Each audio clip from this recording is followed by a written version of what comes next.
Hey guys, what's up? Today we're going to talk about these sights from Feyachi. I think that's how you say it, Feyachi. Let's talk about it. I don't think I have any more bullets. I think they're all out. Never mind, I lied.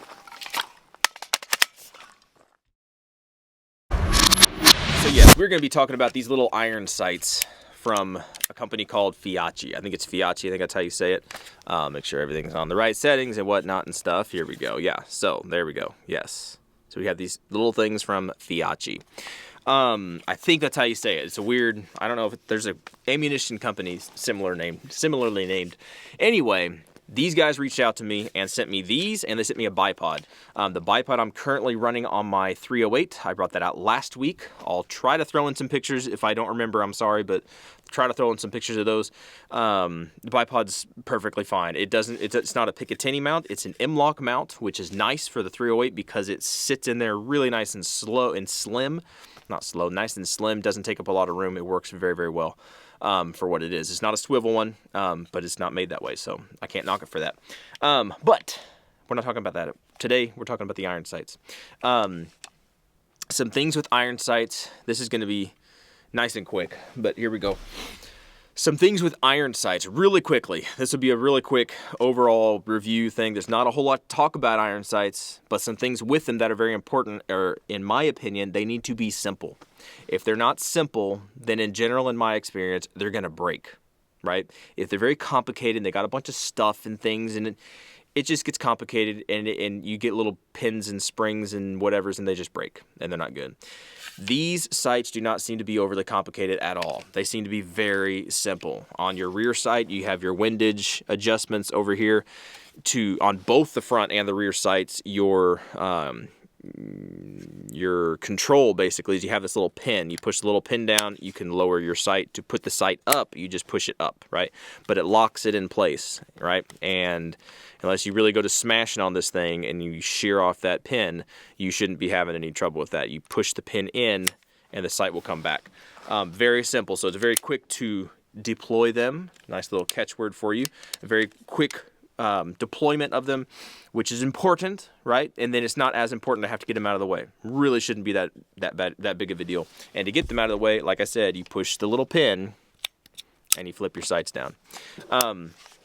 There's really not a whole lot more to say about that. The simplicity of these is beautiful, right? Where on the back, like I just said, you do have your windage adjustments. You have a small diopter and a large diopter, depending on your lighting conditions. If you're trying to be really precise or whatever, you have some witness marks down here in the back to kind of tell you, if you're, there you go. If you are, left or right, we're kind of where your windage is at. It kind of gives you some feedback there.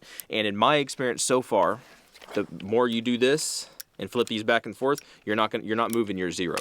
I have had some really cheap sights that would do that, and it was extremely annoying, and I just couldn't use those because I don't know how many times that thing been flipped back and forth, and it just kind of rode that spool, turned the windage, and your windage was completely off. You had no earthly idea.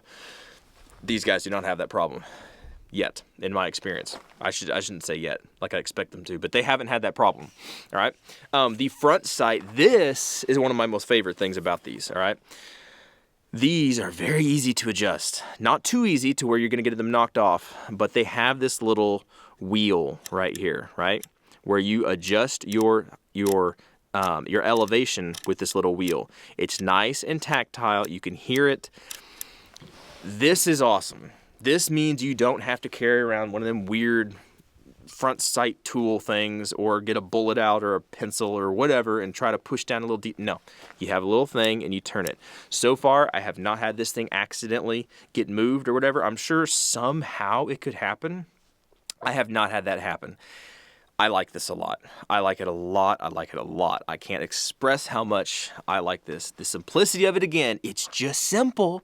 There's not a whole lot there, but it just works, and it is very convenient to adjust. Believe me, yeah, if you sight in things very much and you do a bunch of stuff like that, it is very convenient to be able to do that and not have to bring out the special tools and whatnot and things. Other than that, guys, it is pretty much straightforward. These guys sit very low. They don't weigh a whole lot, so you're not adding a whole lot to your firearm's dimensions, right? If you've got a lower scope, you might even be able to put a scope over these. Not exactly sure. Haven't tried it yet, but they are low compared to some options out there that get pretty high. These guys do not stick up a terrible whole lot. So I really do like them, and I will continue to run them. On this guy, this is a 9mm guy. It's just a fun gun. But I've had this on, I can't remember if I had it on my 7.62, but I've had it on different guns, and I'm going to continue to run them on different guns, and I have no issues with them so far.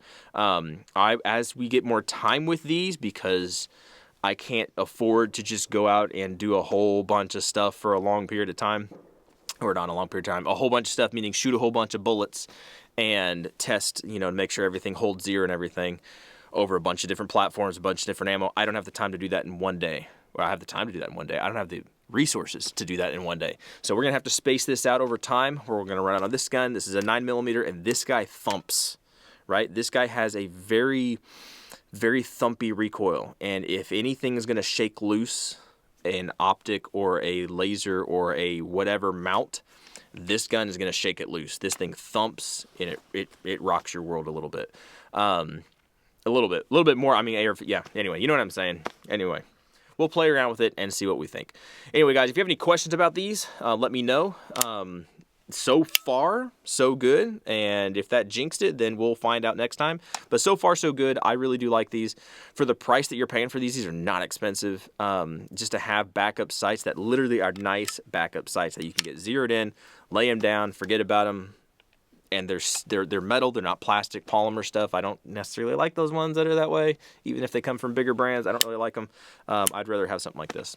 Anyway, guys, if you had any questions, let me know. Hope you're going to be safe, and hopefully we will catch y'all in the next video.